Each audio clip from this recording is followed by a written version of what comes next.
तरफ घना अंधेरा फैला हुआ था। हवा में अजीब सी ठंडक थी जो सीधे रूह तक उतर रही थी। दूर दूर तक इंसानों का कोई नामो निशान नहीं था। बस दूर से कुत्ते के रोने की आवाज रात को और ज्यादा डरावना बना रही थी। अरे यार, ये हम कहाँ आ गए? यहाँ तो चारों तरफ बस अंधेरा ही अंधेरा है। दूर तक कोई भी इंसान दिखाई नहीं दे रहा। कहीं उस बस वाले भैया ने हमें गलत जगह तो नहीं उतार दिया? नहीं, यही सही लोकेशन है। तुम लोग बस मेरे साथ आओ। आज हम लोग यहाँ से अंतिम एक्सप्रेस के मौत वाले डब्बे की सच्चाई जानकर ही लौटेंगे। लेकिन मीनू, यहाँ आसपास न तो कोई रेलवे स्टेशन है और न ही कोई पटरी, तो वो अंतिम एक्सप्रेस यहाँ क्या हवा में उड़कर आएगी? तभी अचानक से ठंडी हवा का तेज झोंका आता है। आसपास के पेड़ जोर जोर से हिलने लगते हैं और उसी पल दूर कहीं से ट्रेन की सीटी जैसी डरावनी आवाज गूंज उठती है। यार, अगर अब तक हमने जो सुना वो सब सच निकला तो? अगर वो ट्रेन का डब्बा सचमुच में भूतिया हुआ तो हम यहाँ से कैसे निकलेंगे? कहीं ये सफर हमारा आखिरी सफर न बन जाए। हाँ मीनू, मुझे भी यहाँ बिल्कुल भी अच्छी वाइब नहीं आ रही। मेरी मानो तो यहाँ से लौटकर होटल की तरफ चलते हैं। तुम लोग ना सच में डरपोक की डरपोक ही रहोगी। ऐसा कुछ नहीं होगा। ये सब बस मनगढ़ंत कहानियाँ हैं। कैसी कहानी? कहते हैं कई साल पहले यहाँ एक भयानक ट्रेन हादसा हुआ था।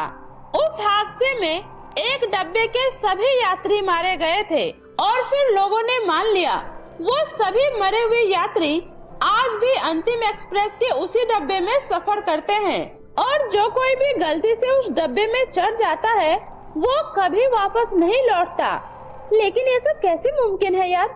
मैं नहीं मानती, ये सब झूठ है और आज मैं इसे साबित करके रहूंगी। इसलिए तो हम यहाँ आए हैं, सच्चाई जानने के लिए और अपने दर्शकों के साथ ये एक्सपीरियंस शेयर करने के लिए। मीनू, जब तुझे यहाँ के बारे में इतना सब पता है तो तू हमें अपने साथ मौत के मुंह में क्यों लेकर आई है? देख, मुझे तो अभी से बहुत डर लग रहा है। हम यहाँ ये जानने आए हैं कि ये सब लोगों को डराने की कहानी है या फिर इसमें सचमुच कोई सच्चाई छुपी है। इसलिए अब सबसे पहले हमें यहाँ का स्टेशन ढूंढना होगा।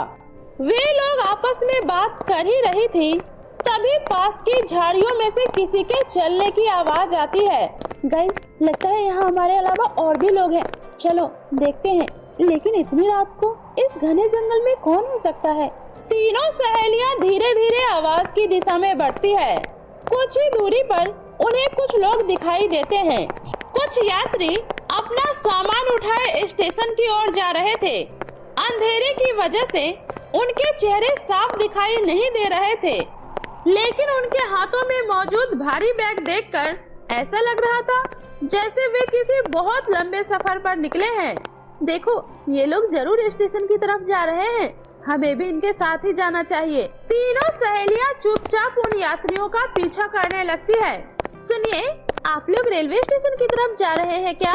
लेकिन वो सभी यात्री उन्हें कोई जवाब नहीं देता, बस तेज तेज कदमों से अपना मुंह छुपाए आगे बढ़ते जाते हैं। थोड़ी दूर चलने के बाद वे एक पुराने और उजड़े हुए स्टेशन पर पहुंच जाती है। अच्छा, तो यही वो स्टेशन है। लेकिन ये क्या? जो यात्री हमारे साथ आगे आगे चल रहे थे वो सब अचानक से कहाँ चले गए? अरे, यहाँ तो कोई भी नहीं है। सेजल शायद प्लेटफॉर्म के अंदर चले गए होंगे। चलो हम भी अंदर चलकर देखते हैं। जैसे ही वे स्टेशन की ओर बढ़ती है, पीछे से अचानक एक भारी आवाज गूंजती है। रुक जाओ। तीनों डरकर पलटती है। हाथ में टॉर्च लिए बूढ़ा चौकीदार खड़ा होता। अंदर तो काफी सारे लोग जा रहे हैं। तभी जोर से बिजली कड़कती है और अचानक मौसम खराब हो जाता है। लगता है कोई तूफान आने वाला है। तुम लोगों की भलाई इसी में है, यहाँ से वापस चली जाओ। इतना बोलकर वो चौकीदार स्टेशन के अंदर चला जाता है। अजीब पागल है, खुद तो स्टेशन के अंदर चला गया और हमें जाने से मना कर रहा है। मीनू, हमें लगता है हमें अंकल की बात मान लेनी चाहिए। हमें यहाँ से वापस चलना चाहिए। उसी समय मूसलाधार बारिश स्टार्ट हो जाती है और फिर बारिश से बचने के लिए तीनों सहेली स्टेशन के अंदर चली जाती है। अंदर पूरा सन्नाटा पसरा था। दूर दूर तक कहीं कोई भी नहीं था। अरे, वो चौकीदार अंकल अचानक से कहाँ चले गए? मुझे तो ये सब ठीक नहीं लग रहा। अभी बाहर कितने सारे लोग, और देखो स्टेशन के अंदर कोई भी नहीं है। मीनू, मुझे सच में डर लग रहा है। ये स्टेशन ऐसा लग रहा है जैसे कई सालों से यहाँ किसी इंसान ने कदम ही ना रखा हो। अचानक से स्टेशन के अंदर लगे पुराने स्पीकर से चर चर की आवाज आती है और फिर एक भारी और ठंडी आवाज गूंजती है। यात्रीगण कृपया ध्यान दें, गाड़ी नाम अंतिम एक्सप्रेस प्लेटफॉर्म नंबर 1 पर आने वाली है।